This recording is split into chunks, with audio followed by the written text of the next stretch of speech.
El matadero. Esteban Echeverría. A pesar de que la mía es historia, no la empezaré por el arca de Noé y la genealogía de sus ascendientes como acostumbraban a hacerlo los antiguos historiadores españoles de América que deben ser nuestros prototipos. Temo muchas razones para no seguir ese ejemplo, las que callo por no ser difuso. Diré solamente que los sucesos de mi narración pasaban por los años de Cristo de 183. Estábamos, a más, en Cuaresma, época en que escasea la carne en Buenos Aires, porque la Iglesia adoptando el precepto de Epitecto, sustine abstine, sufre, abstente, ordena vigilia y abstinencia a los estómagos de los fieles, a causa de que la carne es pecaminosa, y, como dice el proverbio, busca la carne. Y como la Iglesia tiene ab initio y por delegación directa de Dios el imperio material sobre las conciencias y estómagos, que en manera alguna pertenecen al individuo, nada más justo y racional que ve de lo malo. Los abastecedores, por otra parte, buenos federales, y por lo mismo buenos católicos, sabiendo que el pueblo de Buenos Aires atesora una docilidad singular para someterse a toda especie de mandamiento, solo traen en días cuaresmales al matadero los novillos necesarios para el sustento de los niños y de los enfermos dispensados de la abstinencia por la bula, y no con el ánimo de que se harten algunos herejotes, que no faltan, dispuestos siempre a violar los mandamientos carnificinos de la Iglesia, y a contaminar la sociedad con el mal ejemplo. Sucedió, pues, en aquel tiempo, una lluvia muy copiosa. Los caminos se anegaron, los pantanos se pusieron a nado y las calles de entrada y salida a la ciudad rebosaban en acuoso barro. Una tremenda avenida se precipitó de repente por el riachuelo de Barracas, y extendió majestuosamente sus turbias aguas hasta el pie de las barrancas del Alto. El Plata creciendo embravecido empujó esas aguas que venían buscando su cauce y las hizo correr hinchadas por sobre campos, terraplenes, arboledas, caseríos, y extenderse como un lago inmenso por todas las bajas tierras. La ciudad circunvalada del norte al este por una cintura de agua y barro, y al sur por un piélagos blanquecino en cuya superficie flotaban a la ventura algunos barquichuelos y negreaban las chimeneas y las copas de los árboles, echaba desde sus torres y barrancas atónitas miradas al horizonte como implorando misericordia al Altísimo. Parecía el amago de un nuevo diluvio. Los beatos y beatas gimoteaban haciendo novenarios y continuas plegarias. Los predicadores atronaban el templo y hacían crujir el púlpito a puñetazos. Es el día del juicio, decían, el fin del mundo está por venir. La cólera divina rebosando se derrama en inundación. ¡Ay de vosotros pecadores! ¡Ay de vosotros unitarios impíos que os mofáis de la Iglesia, de los santos, y no escucháis con veneración la palabra de los ungidos del Señor! ¡Ay de vosotros si no imploráis misericordia al pie de los altares! Llegará la hora tremenda del vano crujir de dientes y de las frenéticas imprecaciones. Vuestra impiedad, vuestras herejías, vuestras blasfemias, vuestros crímenes horrendos, han traído sobre nuestra tierra las plagas del Señor. La justicia y el Dios de la Federación os declarará malditos. Las pobres mujeres salían sin aliento, anonadadas del templo, echando, como era natural, la culpa de aquella calamidad a los unitarios. Continuaba, sin embargo, lloviendo a cántaros, y la inundación crecía acreditando el pronóstico de los predicadores.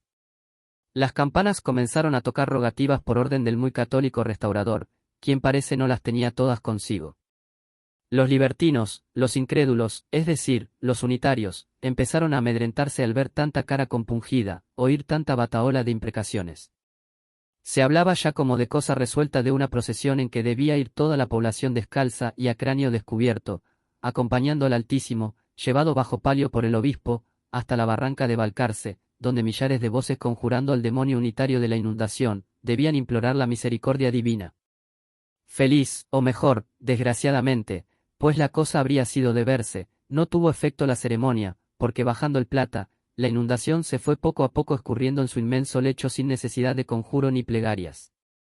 Lo que hace principalmente a mi historia es que por causa de la inundación estuvo 15 días el matadero de la convalecencia sin ver una sola cabeza vacuna, y que en 1 o 2, todos los bueyes de Quintero Yaguatero se consumieron en el abasto de la ciudad. Los pobres niños y enfermos se alimentaban con huevos y gallinas, y los gringos y herejotes bramaban por el bife steak y el asado. La abstinencia de carne era general en el pueblo, que nunca se hizo más digno de la bendición de la Iglesia, y así fue que llovieron sobre él millones y millones de indulgencias plenarias. Las gallinas se pusieron a $6 y los huevos a 4 reales y el pescado carísimo. No hubo en aquellos días cuaresmales promiscuaciones ni excesos de gula, pero en cambio se fueron derechito al cielo innumerables ánimas y acontecieron cosas que parecen soñadas. No quedó en el matadero ni un solo ratón vivo de muchos millares que allí tenían albergue. Todos murieron de hambre o ahogados en sus cuevas por la incesante lluvia. Multitud de negras rebusconas de achuras, como los caranchos de presa, se desbandaron por la ciudad como otras tantas arpías prontas a devorar cuanto hallaran comible. Las gaviotas y los perros inseparables rivales suyos en el matadero, emigraron en busca de alimento animal. Porción de viejos achacosos cayeron en consunción por falta de nutritivo caldo, pero lo más notable que sucedió fue el fallecimiento casi repentino de unos cuantos gringos herejes que cometieron el desacato de darse un hartazgo de chorizos de Extremadura, jamón y bacalao y se fueron al otro mundo a pagar el pecado cometido por tan abominable promiscuación. Algunos médicos opinaron que si la carencia de careo continuaba, medio pueblo caería en síncope por estar los estómagos acostumbrados a su corroborante jugo. Y era de notar el contraste entre estos tristes pronósticos de la ciencia y los anatemas lanzados desde el púlpito por los reverendos padres contra toda clase de nutrición animal y de promiscuación en aquellos días destinados por la Iglesia al ayuno y la penitencia. Se originó de aquí una especie de guerra intestina entre los estómagos y las conciencias, atizada por el inexorable apetito y las no menos inexorables vociferaciones de los ministros de la Iglesia, quienes, como es su deber, no transigen con vicio alguno que tienda a relajar las costumbres católicas, a lo que se agregaba el estado de flatulencia intestinal de los habitantes, producido por el pescado y los porotos y otros alimentos algo indigestos. Esta guerra se manifestaba por sollozos y gritos descompasados en la peroración de los sermones y por rumores y estruendos subitáneos en las casas y calles de la ciudad o dondequiera concurrían gentes. Alarmóse un tanto el gobierno, tan paternal como previsor, del restaurador creyendo aquellos tumultos de origen revolucionario y atribuyéndolos a los mismos salvajes unitarios, cuyas impiedades, según los predicadores federales, habían traído sobre el país la inundación de la cólera divina, tomó activas providencias, desparramó sus esbirros por la población y por último, bien informado, promulgó un decreto tranquilizador de las conciencias y de los estómagos, encabezado por un considerando muy sabio y piadoso para que a todo trance y arremetiendo por agua y todo se trajese ganado a los corrales. En efecto, el 16º día de la carestía víspera del día de Dolores, entró a nado por el paso de Burgos al matadero del Alto una tropa de 50 novillos gordos, cosa poca por cierto para una población acostumbrada a consumir diariamente de 250 a 300, y cuya tercera parte al menos gozaría del fuero eclesiástico de alimentarse con carne. Cosa extraña que haya estómagos privilegiados y estómagos sujetos a leyes inviolables y que la Iglesia tenga la llave de los estómagos. Pero no es extraño, supuesto que el diablo con la carne suele meterse en el cuerpo y que la Iglesia tiene el poder de conjurarlo. El caso es reducir al hombre a una máquina cuyo móvil principal no sea su voluntad sino la de la Iglesia y el gobierno. Quizás llegue el día en que sea prohibido respirar aire libre, pasearse y hasta conversar con un amigo, sin permiso de autoridad competente. Así era, poco más o menos, en los felices tiempos de nuestros beatos abuelos que por desgracia vino a turbar la Revolución de Mayo. Sea como fuera, a la noticia de la providencia gubernativa, los corrales del Alto se llenaron, a pesar del barro, de carniceros, achuradores y curiosos, quienes recibieron con grandes vociferaciones y palmoteo los 50 novillos destinados al matadero. Chica, pero gorda, exclamaban, ¡viva la Federación! ¡Viva el restaurador! Porque han de saber los lectores que en aquel tiempo la Federación estaba en todas partes, hasta entre las inmundicias del matadero y no había fiesta sin restaurador como no hay sermón sin Agustín. Cuentan que al oír tan desaforados gritos las últimas ratas que agonizaban de hambre en sus cuevas, se reanimaron y echaron a correr desatentadas conociendo que volvían a aquellos lugares la acostumbrada alegría y la algazara precursora de abundancia. El primer novillo que se mató fue todo entero de regalo al restaurador, hombre muy amigo del asado. Una comisión de carniceros marchó a ofrecérselo a nombre de los federales del matadero, manifestándole en voces su agradecimiento por la acertada providencia del gobierno, su adhesión ilimitada al restaurador y su odio entrañable a los salvajes unitarios, enemigos de Dios y de los hombres. El restaurador contestó a la arenga rinforzando sobre el mismo tema y concluyó la ceremonia con los correspondientes vivas y vociferaciones de los espectadores y actores. Es de creer que el restaurador tuviese permiso especial de su ilustrísima para no abstenerse de carne, porque siendo tan buen observador de las leyes, tan buen católico y tan acérrimo protector de la religión, no hubiera dado mal ejemplo aceptando semejante regalo en día santo. Siguió la matanza y en un cuarto de hora 49 novillos se hallan tendidos en la playa del matadero, desollados unos, los otros por desollar. Un espectáculo que ofrecía entonces era animado y pintoresco, aunque reunía todo lo horriblemente feo, inmundo y deforme de una pequeña clase proletaria peculiar del Río de la Plata. Pero para que el lector pueda percibirlo a un golpe de ojo preciso es hacer un croquis de la localidad. El Matadero de la Convalecencia o del Alto, sito en las quintas al sur de la ciudad, es una gran playa en forma rectangular colocada al extremo de dos calles, una de las cuales allí se termina y la otra se prolonga hacia el este.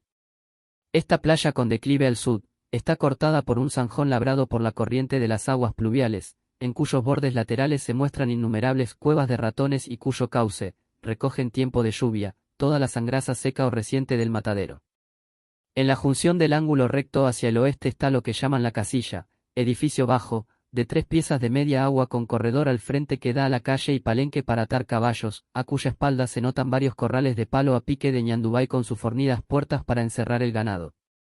Estos corrales son en tiempo de invierno un verdadero lodazal en el cual los animales apeñuscados se hunden hasta el encuentro y quedan como pegados y casi sin movimiento. En la casilla se hace la recaudación del impuesto de corrales, se cobran las multas por violación de reglamentos y se sienta el juez del matadero, personaje importante, caudillo de los carniceros y que ejerce la suma del poder en aquella pequeña república por delegación del restaurador. Fácil es calcular qué clase de hombre se requiere para el desempeño de semejante cargo. La casilla, por otra parte, es un edificio tan ruin y pequeño que nadie lo notaría en los corrales a no estar asociado su nombre al del terrible juez y a no resaltar sobre su blanca cintura los siguientes letreros rojos: Viva la Federación, viva el restaurador y la heroína Doña Encarnación Escurra, mueran los salvajes unitarios. Letreros muy significativos, símbolo de la fe política y religiosa de la gente del matadero. Pero algunos lectores no sabrán que la tal heroína es la difunta esposa del restaurador, patrona muy querida de los carniceros, quienes, ya muerta, la veneraban como viva por sus virtudes cristianas y su federal heroísmo en la revolución contra Balcarce. Es el caso que en un aniversario de aquella memorable hazaña de la mazorca los carniceros festejaron con un espléndido banquete en la casilla a la heroína, banquete a que concurrió con su hija y otras señoras federales, y que allí en presencia de un gran concurso ofreció a los señores carniceros en un solemne brindis su federal patrocinio, por cuyo motivo ellos la proclamaron entusiasmados patrona del matadero, estampando su nombre en las paredes de la casilla donde se estará hasta que lo borre la mano del tiempo. La perspectiva del matadero a la distancia era grotesca, llena de animación. 49 reses estaban tendidas sobre sus cueros y cerca de 200 personas hollaban aquel suelo de lodo regado con la sangre de sus arterias. En torno de cada res resaltaba un grupo de figuras humanas de tez y raza distintas. La figura más prominente de cada grupo era el carnicero con el cuchillo en mano, brazo y pecho desnudos, cabello largo y revuelto, camisa y chiripá y rostro embadurnado de sangre. A sus espaldas se rebullían caracoleando y siguiendo los movimientos una comparsa de muchachos, de negras y mulatas achuradoras, cuya fealdad trasuntaba las arpías de la fábula, y entremezclados con ella algunos enormes mastines, olfateaban, gruñían o se daban de terascans por la presa. 40 y tantas carretas toldadas con negruzco y pelado cuero se escalonaban irregularmente a lo largo de la playa y algunos jinetes con el poncho calado y el lazo prendido al tiento, cruzaban por entre ellas al tranco o reclinados sobre el pescuezo de los caballos echaban ojo indolente sobre uno de aquellos animados grupos, al paso que más arriba, en el aire, un enjambre de gaviotas blanquiazules que habían vuelto de la emigración al olor de carne, revoloteaban cubriendo con su disonante graznido todos los ruidos y voces del matadero y proyectando una sombra clara sobre aquel campo de horrible carnicería. Esto se notaba al principio de la matanza. Pero a medida que adelantaba, la perspectiva variaba, los grupos se deshacían, venían a formarse tomando diversas aptitudes y se desparramaban corriendo como si en medio de ellos cayese alguna bala perdida o asomase la quijada de algún encolerizado mastín. Esto era, que Inter el carnicero en un grupo descuartizaba a golpe de hacha, colgaba en otro los cuartos en los ganchos a su carreta, despellejaba en este, sacaba el cebo en aquel, de entre la chusma que ojeaba y aguardaba la presa de achura salía de cuando en cuando una mugrienta mano a dar un tarascón con el cuchillo al cebo o a los cuartos de la res, lo que originaba gritos y explosión de cólera del carnicero y el continuo hervidero de los grupos, dichos y gritería descompasada de los muchachos. Ahí se mete el cebo en las tetas, la tía, gritaba uno. Aquel lo escondió en el alzapón, replicaba la negra. Che, negra bruja, salí de aquí antes que te pegue un tajo, exclamaba el carnicero. ¿Qué le hago yo, Juan? No sea malo. Yo no quiero sino la panza y las tripas. Son para esa bruja, A la M. A la bruja. A la bruja. Repitieron los muchachos, se lleva la riñonada y el tongorí. Y cayeron sobre su cabeza sendos cuajos de sangre y tremendas pelotas de barro. Hacia otra parte, entretanto, dos africanas llevaban arrastrando las entrañas de un animal, allá una mulata se alejaba con un ovillo de tripas y resbalando de repente sobre un charco de sangre, caía a plomo, cubriendo con su cuerpo la codiciada presa. Acullá se veían acurrucadas en hilera 400 negras destejiendo sobre las faldas el ovillo y arrancando uno a uno los cebitos que el avaro cuchillo del carnicero había dejado en la tripa como rezagados, al paso que otras vaciaban panzas y vejigas y las henchían de aire de sus pulmones para depositar en ellas, luego de secas, la hachura. Varios muchachos gambeteando a pie y a caballo se daban de vejigazos o se tiraban bolas de carne, desparramando con ellas y su algazar a la nube de gaviotas que columpiándose en el aire celebraba chillando la matanza. Oíanse a menudo a pesar del veto del restaurador y de la santidad del día, palabras inmundas y obscenas, vociferaciones preñadas de todo el cinismo bestial que caracteriza a la chusma de nuestros mataderos, con las cuales no quiero regalar a los lectores. De repente caía un bofe sangriento sobre la cabeza de alguno, que de allí pasaba la de otro, hasta que algún deforme mastín lo hacía buena presa, y una cuadrilla de otros, por si estrujo o no estrujo, armaba una tremenda de gruñidos y mordiscones. Alguna tía vieja salía furiosa en persecución de un muchacho que le había embadurnado el rostro con sangre, y acudiendo a sus gritos y puteada los compañeros del rapaz, la rodeaban y azuzaban como los perros al toro y llovían sobre ella zoquetes de carne, bolas de estiércol, con groseras carcajadas y gritos frecuentes, hasta que el juez mandaba restablecer el orden y despejar el campo. Por un lado dos muchachos se adiestraban en el manejo del cuchillo tirándose horrendos tajos y reveses, por otro cuatro ya adolescentes ventilaban a cuchilladas el derecho a una tripa gorda y un mondongo que habían robado a un carnicero, y no de ellos distante, porción de perros flacos ya de la forzosa abstinencia. Empleaban el mismo medio para saber quién se llevaría un hígado envuelto en barro. Simulacro en pequeño era este del modo bárbaro con que se ventilan en nuestro país las cuestiones y los derechos individuales y sociales. En fin, la escena que se representaba en el matadero era para vista no para escrita. Un animal había quedado en los corrales de corta y ancha cerviz, de mirar fiero, sobre cuyos órganos genitales no estaban conformes los pareceres porque tenía apariencias de toro y de novillo. Llególe su hora. Dos enlazadores a caballo penetraron al corral en cuyo contorno hervía la chusca a pie, a caballo y horquetada sobre sus nudosos palos. Formaban en la puerta el más grotesco y sobresaliente grupo varios pialadores y enlazadores de a pie con el brazo desnudo y armados del certero lazo, la cabeza cubierta con un pañuelo punzó y chaleco y chiripá colorado, teniendo a sus espaldas varios jinetes y espectadores de ojo escrutador y anhelante.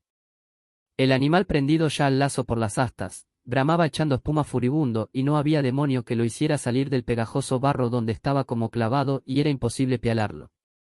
Gritábanlo, lo azuzaban en vano con las mantas y pañuelos los muchachos prendidos sobre las horquetas del corral, y era de oír la disonante batahola de silbidos, palmadas y voces tiples y roncas que se desprendía de aquella singular orquesta.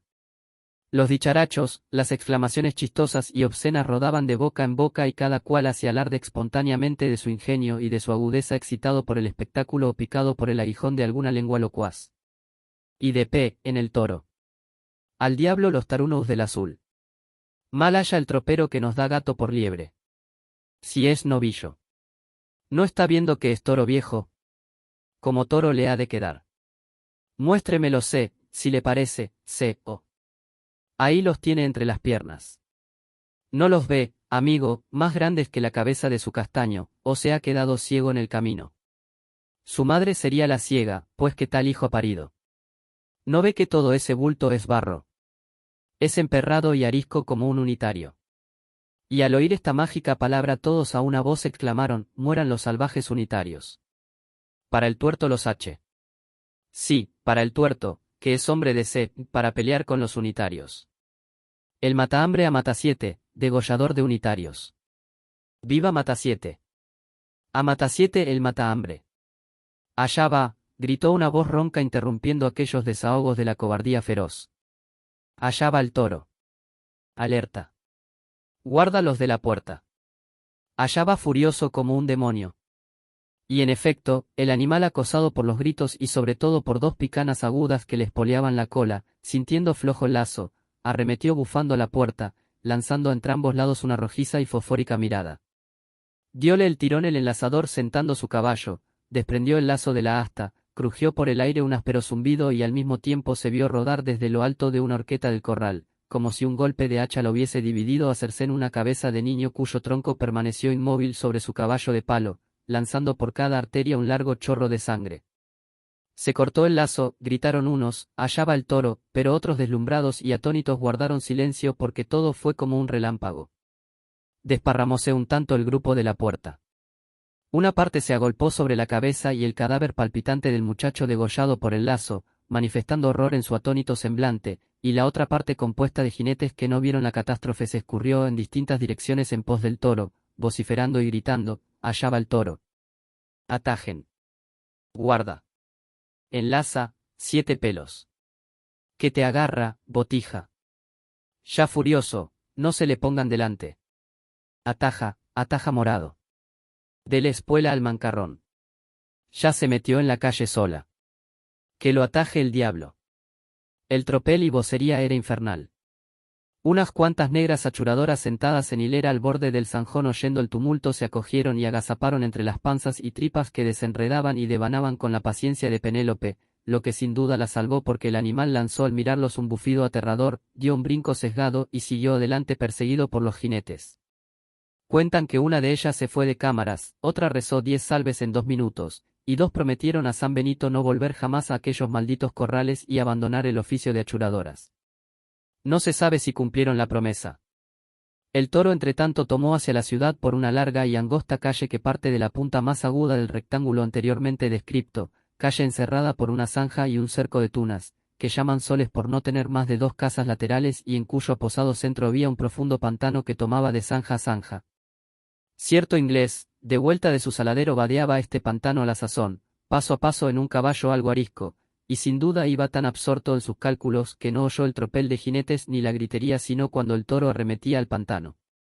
Azoróse de repente su caballo dando un brinco al sesgo y echó a correr dejando al pobre hombre hundido media vara en el fango. Este accidente, sin embargo, no detuvo ni refrenó la carrera de los perseguidores del toro, antes al contrario, soltando carcajadas sarcásticas, se amoló el gringo, levántate, gringo, exclamaron, y cruzando el pantano amasando con barro bajo las patas de sus caballos, su miserable cuerpo. Salió el gringo, como pudo, después a la orilla, más con la apariencia de un demonio tostado por las llamas del infierno que de un hombre blanco pelirrubio. Más adelante al grito de «al toro». Al toro, 4 negras achuradores que se retiraban con su presa se zabulleron en la zanja llena de agua, único refugio que les quedaba.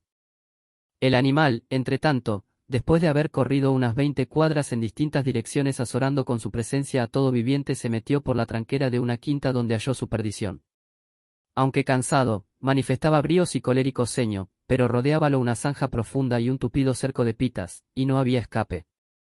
Juntáronse luego sus perseguidores que se hallaban desbandados y resolvieron llevarlo en un señuelo de bueyes para que espiase su atentado en el lugar mismo donde lo había cometido. Una hora después de su fuga el toro estaba otra vez en el matadero donde la poca chusma que había quedado no hablaba sino de sus fechorías. La aventura del gringo en el pantano excitaba principalmente la risa y el sarcasmo. Del niño degollado por el lazo no quedaba sino un charco de sangre, su cadáver estalla en el cementerio. Enlazaron muy luego por las astas al animal que brincaba haciendo hincapié y lanzando roncos bramidos.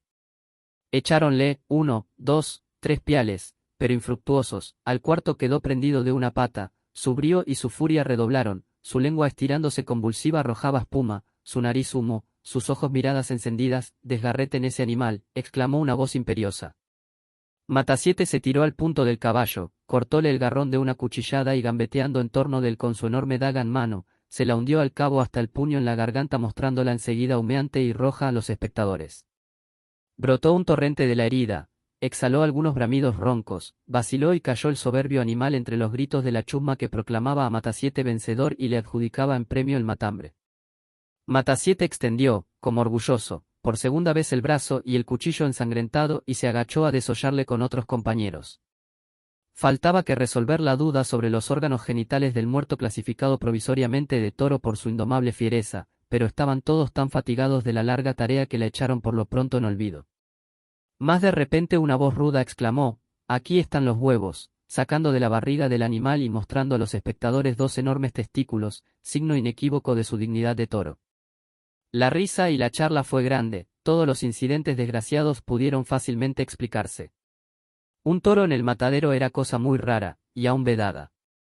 Aquel, según reglas de buena policía, debió arrojarse a los perros, pero había tanta escasez de carne y tantos hambrientos en la población, que el señor juez tuvo a bien hacer ojo lerdo. En 2x3 estuvo desollado, descuartizado y colgado en la carreta el maldito toro. Matasiete colocó el matambre bajo el pellón de su recado y se preparaba a partir. La matanza estaba concluida a las 12, y la poca chusma que había presenciado hasta el fin, se retiraba en grupos de a pie y de a caballo, o tirando a la cincha algunas carretas cargadas de carne.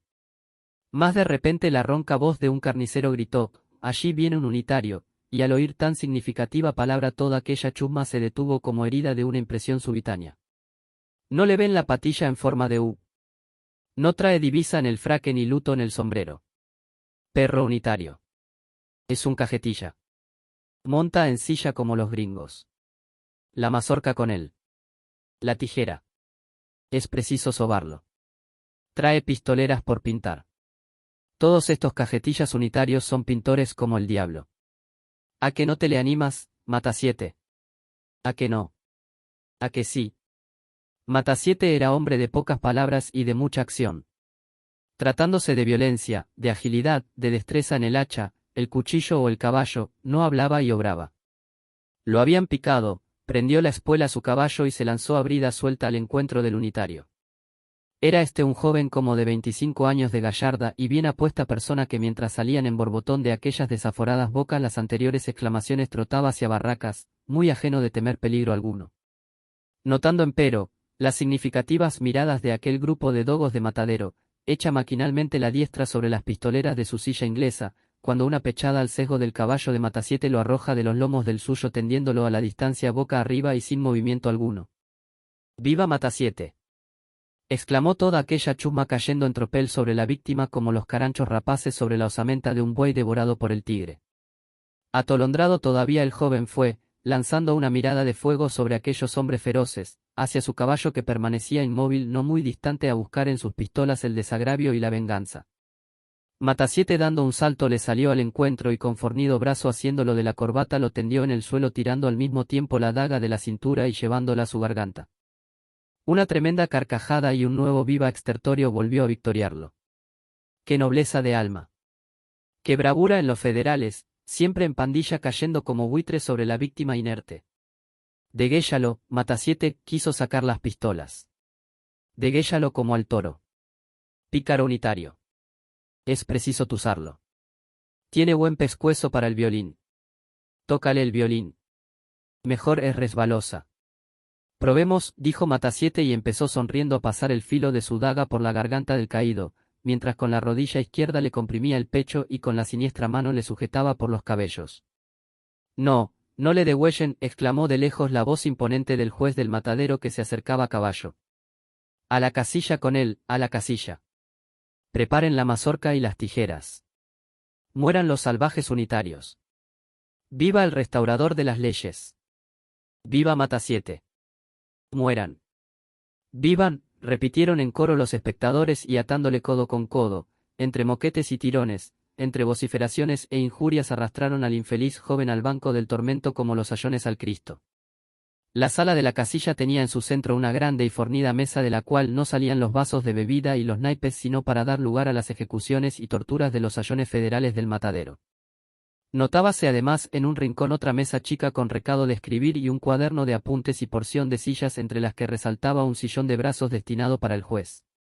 Un hombre, soldado en apariencia, sentado en una de ellas cantaba al son de la guitarra la resbalosa, tonada de inmensa popularidad entre los federales, cuando la chuma llegando en tropel al corredor de la casilla lanzó a empellones al joven unitario hacia el centro de la sala. «A ti te toca la resbalosa», gritó uno. «Encomienda tu alma al diablo.